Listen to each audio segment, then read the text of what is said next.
ദക്ഷിണാഫ്രിക്കയ്ക്കെതിരായ test മത്സരത്തിലെ രണ്ടാം ടെസ്റ്റും ഇന്ത്യ പരാജയത്തിന്റെ വക്കിൽ നിൽക്കുകയാണ്. ആദ്യ ടെസ്റ്റിൽ അതിഗംഭീരമായി തോറ്റ ഇന്ത്യ രണ്ടാം ടെസ്റ്റും പരാജയത്തിന്റെ വക്കിലേക്ക് എത്തുമ്പോൾ ചോദ്യചിഹ്നം നീളുന്നത് ഗൗതം ഗംഭീർ എന്ന കോച്ചിന് നേരെ തന്നെയാണ്. ഗംഭീറിനെ മാറ്റാൻ സാധ്യതയുണ്ടോ, അതോ ഗംഭീർ വീണ്ടും കടിച്ചു തൂങ്ങി നിൽക്കുമോ? ഇന്ത്യയും സൗത്ത് ആഫ്രിക്കയും തമ്മിലുള്ള ഓഡിയ മത്സരത്തിന്റെ ടീം കഴിഞ്ഞ ദിവസമാണ് പ്രഖ്യാപിച്ചത്. അപ്പോൾ പോലും ഒരുപാട് ചോദ്യങ്ങളും സംശയങ്ങളും നിലനിൽക്കുന്ന ഒരു സാഹചര്യം കൂടിയുണ്ട്. ഗംഭീർ എന്ന കോച്ച് ഫേവറിറ്റിസം നല്ലോണം പുലർത്തുന്നുണ്ടോ എന്നതാണ് ആദ്യത്തെ ചോദ്യം. രണ്ട്, ഗംഭീറിന്റെ ട്രാക്ക് റെക്കോർഡ് തന്നെയാണ്. ഗംഭീർ ഇന്ത്യൻ ടീമിന്റെ കോച്ചായി വന്നതിന് ശേഷം നമുക്ക് രണ്ടായി തിരിക്കാം. ഒന്ന് വൈറ്റ് ബോൾ ക്രിക്കറ്റ്, ഒന്ന് റെഡ് ബോൾ ക്രിക്കറ്റ്. ഓഡിയയും T20യിലുമുള്ള ഗംഭീറിനെയും ടെസ്റ്റിലുള്ള ഗംഭീറിൻ്റെയും പെർഫോമൻസിനെ സ്വാഭാവികമായി ഒന്ന് വിലയിരുത്താം. ഓഡിയ മത്സരങ്ങൾ പ്രത്യേകിച്ച് ഗംഭീറിനെ സംബന്ധിച്ചിടത്തോളം ഒരു മികച്ച തുടക്കമൊന്നും ആയിരുന്നില്ല ഉണ്ടായിരുന്നത്. അതുതന്നെയാണ് ടെസ്റ്റിലും സംഭവിച്ചത്. 2020 മാത്രമാണ് 90% വിൻ റേഷ്യോയിൽ ഗംഭീർ നിൽക്കുന്നത്. അതായത് 22 മത്സരങ്ങളിൽ നിന്നും 2 പരാജയം മാത്രം നേരിട്ട് 20 വിജയങ്ങൾ നേടി ഒരു തിളക്കമാർന്ന ഒരു റെക്കോർഡ് ഗംഭീറിന് പറയാൻ എന്തെങ്കിലും ഉണ്ടെങ്കിൽ അത് 2020 മത്സരങ്ങളിൽ മാത്രമാണ്. ഏകദിനങ്ങളിൽ 14 മത്സരങ്ങൾ കോച്ച് ചെയ്ത ഗംഭീർ 9 മത്സരങ്ങൾ വിജയിക്കുകയും 4 മത്സരങ്ങൾ പരാജയപ്പെടുകയും ഒരെണ്ണം ഡ്രോവുമാണ് ചെയ്തത്. ഗംഭീറിന്റെ തുടക്കം ഒന്ന് നോക്കിക്കേ. ആദ്യത്തെ സീരീസ് ശ്രീലങ്കയ്ക്കെതിരെയാണ്. അതിൽ 2-0 ഇന്ത്യ പരാജയപ്പെടുകയാണ് ചെയ്തത്. പിന്നീട് ചാമ്പ്യൻസ് ട്രോഫി ഉൾപ്പെടെ വിജയിച്ചതിന് ശേഷമാണ് ആ ഒരു സ്ട്രീക്ക് റെക്കോർഡ് ഇന്ത്യക്ക് നേടിയെടുക്കാൻ സാധിക്കുകയും ചെയ്തത്. ടെസ്റ്റ് മത്സരങ്ങളാണ് ഏറ്റവും ദയനീയം. അതാണ് നമ്മളിപ്പോൾ കണ്ടുകൊണ്ടിരിക്കുന്നതും. സൗത്ത് ആഫ്രിക്കയ്ക്കെതിരായ രണ്ടാം മത്സരത്തിൻ്റെ പരാജയത്തിൻ്റെ വക്കിൽ നിൽക്കാനുള്ള ഒരു സാധ്യതയിൽ നിൽക്കുന്നതും അതുതന്നെയാണ്. ഗംഭീറിന്റെ ടെസ്റ്റ് റെക്കോർഡ് ഒന്ന് നോക്കുകയെ. ന്യൂസിലൻഡിനെതിരെ ഹോം ഗ്രൗണ്ടിൽ ഒരു ക്ലീൻ സ്വീപ്പാണ്. അതായത് ന്യൂസിലൻഡിനെതിരെ ആ സീരീസ് വൈറ്റ് വാഷ് ചെയ്തുകൊണ്ടാണ് ന്യൂസിലൻഡ് ഇന്ത്യയിൽ നിന്നും പോയത്. അതായിരുന്നു ഏറ്റവും മോശം തുടക്കം. ഇന്ത്യക്ക് ചരിത്രത്തിൽ തന്നെ ഹോം മത്സരങ്ങളിൽ ഇത്രയും മോശം തുടക്കം വേറെ ഉണ്ടായിട്ടില്ല എന്നത് വേണം തന്നെ പറയാം ടെസ്റ്റ് മത്സരങ്ങളിൽ. അതിനുശേഷം ബോർഡർ ഗവാസ്കർ ട്രോഫിയിൽ 3 മത്സരങ്ങൾ പരാജയപ്പെടുന്ന ഒരു സാഹചര്യം ഉണ്ടാകുന്നു. പിന്നീട് ഇംഗ്ലണ്ടിനെതിരായ മത്സരത്തിൽ 2-2 എന്ന സമനിലയിലെത്തുന്നു. ആകെ ഒരു ആശ്വാസം എന്ന് പറയുന്നത് ഇപ്പോൾ ക്രിക്കറ്റ് ഭൂഖണ്ഡത്തിൽ പേരിന് വേണ്ടി മാത്രം നിൽക്കുന്ന ഒരു ടീമായ വെസ്റ്റ് ഇൻഡീസിനെ പരാജയപ്പെടുത്തിയെന്നത് മാത്രമാണ്. വെസ്റ്റ് ഇൻഡീസിൻ്റെ ദയനീയമായ സ്ഥിതി നമുക്ക് അറിയാവുന്നതാണ്.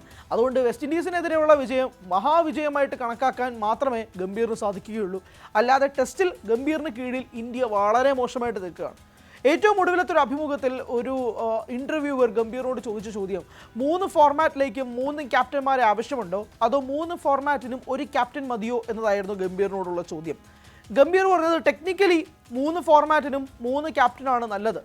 പക്ഷേ ഐഡിയലി നോക്കുകയാണെങ്കിൽ ഇപ്പോൾ നിൽക്കുന്നൊരു പശ്ചാത്തലത്തിൽ ഒരു ക്യാപ്റ്റൻ ഉണ്ടെങ്കിൽ പോലും അത് ഭയങ്കര പാടാണ്. 3 ഫോർമാറ്റിലും ഒരേ ഒരു ക്യാപ്റ്റൻ നിൽക്കുക എന്ന് പറഞ്ഞാൽ അദ്ദേഹത്തിന് ഒരുപാട് പ്രഷർ കൊടുക്കുന്ന ഒരു സാഹചര്യമാണ് നിൽക്കുന്നത്. അതുകൊണ്ട് തന്നെ 3 ഫോർമാറ്റിലും 3 ക്യാപ്റ്റന്മാരാണെങ്കിൽ കൊള്ളാം എന്നതായിരുന്നു ഗംഭീറിൻ്റെ പ്രസ്താവന. ഇതേ ചോദ്യം കോച്ച് എന്ന രീതിയിലും കൂടെ ഗംഭീറിനോട് ആരെങ്കിലും ചോദിച്ചിരുന്നെങ്കിൽ നന്നായേനെ. അതായത് 3 ഫോർമാറ്റിലേക്കും 3 കോച്ചായാൽ എങ്ങനെയുണ്ടാകും എന്നതും കൂടി ചോദിക്കണം. കാരണം ഗംഭീർ എന്ന വ്യക്തി 3 ഫോർമാറ്റിൽ നിൽക്കുമ്പോൾ പോലും ഇന്ത്യക്ക് മികച്ച വിജയമല്ല ഗംഭീറിൻ്റെ ഭാഗത്തു നിന്നും ഉണ്ടാകുന്നത്. ഫോർ എക്സാമ്പിൾ ടെസ്റ്റ് മാച്ചിൽ ഇന്ത്യ ഏറ്റവും മോശം അവസ്ഥയിലാണ് നിലവിൽ നിൽക്കുന്നത്. അത് ഗംഭീറിന് കീഴിൽ തന്നെ ആയതുകൊണ്ട് തന്നെ അതിൻ്റെ മുഴുവൻ ഉത്തരവാദിത്വവും ഗംഭീറിൻ്റെ തലയിൽ തന്നെ വരും. ഓഡിയയും ടെസ്റ്റും മാത്രമാണ് ഗംഭീർ ഒരു സമാധാനമായ രീതിയിലെങ്കിലും മുന്നോട്ട് വയ്ക്കാൻ സാധിക്കുന്നത്. ഇനി ഗംഭീറിനെ മാറ്റേണ്ട സാഹചര്യമുണ്ടോ എന്നുള്ള ചോദ്യമുണ്ടെങ്കിൽ അത് തീർച്ചയായും ഉണ്ട്. കാരണം തുടരെ പരാജയങ്ങൾ നേരിടുന്നൊരു ടീമിന് സ്വാഭാവികമായും മൊമെൻറ്റവും നഷ്ടപ്പെടും, സ്വാഭാവികമായും കോൺഫിഡൻസ് ചോദ്യം ചെയ്യപ്പെടും, സ്വാഭാവികമായും വിരലുകൾ കോച്ചിന് നേരെ നീങ്ങും. അതുകൊണ്ട് തന്നെയാണ് ഗംഭീറിനെ മാറ്റണം എന്നുള്ള രീതിയിലേക്ക് സോഷ്യൽ മീഡിയയിൽ ഉൾപ്പെടെ ഹാഷ്ടാഗുകൾ കറങ്ങിത്തിരിഞ്ഞ് നിൽക്കുന്നതും അത് വൈറലായി മാറുന്നൊരു സാഹചര്യവും. സൗത്ത് ആഫ്രിക്കയ്ക്കെതിരായ രണ്ടാം ടെസ്റ്റ് മത്സരവും ഇന്ത്യ വലിയൊരു ലീഡ് വഴങ്ങാനൊരു സാധ്യത തന്നെയാണ് നിൽക്കുന്നത്. അങ്ങനൊരു സാഹചര്യത്തിൽ സൗത്ത് ആഫ്രിക്കയ്ക്കെതിരെ രണ്ടാമത്തെ ടെസ്റ്റും കൂടെ പരാജയത്തിൽ നിൽക്കുകയാണെങ്കിൽ ഗംഭീറിന് എന്ത് ചെയ്യണമെന്നറിയാത്ത രീതിയിൽ വളരെ മോശം അവസ്ഥയിൽ നിൽക്കും. ഇനി ഏകദിനത്തിൽ സൗത്ത് ആഫ്രിക്കയ്ക്കെതിരെയുള്ള പോരാട്ടത്തിൽ ഇന്ത്യക്ക് ഇതേ ഒരു സ്ഥിതി തുടരാൻ സാധിക്കുകയാണെങ്കിൽ ഗംഭീർ തീർച്ചയായും പുറത്തു പോകേണ്ടി വരുന്നൊരു സ്ഥിതിയിലേക്ക് കാര്യങ്ങൾ മാറും. ഗംഭീർ പോവുകയാണെങ്കിൽ പകരം ആരെന്നുള്ള ചോദ്യങ്ങൾ നിൽക്കും. ആരായിരിക്കും ഈ ഇന്ത്യൻ ടീമിനെ കോച്ച് ചെയ്യാൻ വേണ്ടി മുൻകൈ എടുക്കുക, ആരായിരിക്കാം ആ സ്ഥാനത്തേക്ക് വരിക എന്നുള്ള സംശയങ്ങളും ചർച്ചകളും നിലനിൽക്കും. പക്ഷേ ഗംഭീറിനെ സംബന്ധിച്ചിടത്തോളം നിലവിൽ ഇത്രയും മത്സരങ്ങൾക്ക് ശേഷവും ഒരു മാർക്ക് ഉണ്ടാക്കാൻ സാധിക്കാത്തതിൽ ഒരു പ്രധാനപ്പെട്ട വീഴ്ച തന്നെയാണ്. ടെസ്റ്റ് മത്സരത്തിൽ ഇന്ത്യയുടെ ഏറ്റവും മോശം അവസ്ഥയാണ് നിൽക്കുന്നത്. ഏറ്റവും മോശം അവസ്ഥ എന്ന് പറഞ്ഞത് വെറുതെയല്ല, കഴിഞ്ഞ 53 വർഷങ്ങൾക്കിടയിൽ ഇന്ത്യയുടെ ഏറ്റവും മോശം അവസ്ഥയാണ് ടെസ്റ്റ് മത്സരത്തിൽ നിൽക്കുന്നത്.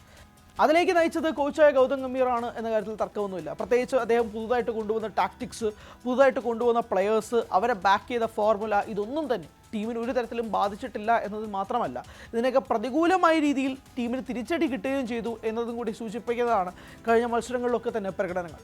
അതുകൊണ്ട് തന്നെ ഗംഭീറിനെ സാക്ക് ഗംഭീർ എന്ന് പറഞ്ഞ് ഒരു സോഷ്യൽ മീഡിയ ഹാഷ്ടാഗ് പരക്കെ തന്നെ നടക്കുന്നുണ്ട്. ഗംഭീർ മാറുമോ? ആ ചോദ്യമാണ് ഏറ്റവും പ്രസക്തമായി നിൽക്കുന്നത്. അങ്ങനെയാണെങ്കിൽ ഇന്ത്യൻ ടീമിനെ കരകയറ്റാൻ ഇനി ആര്?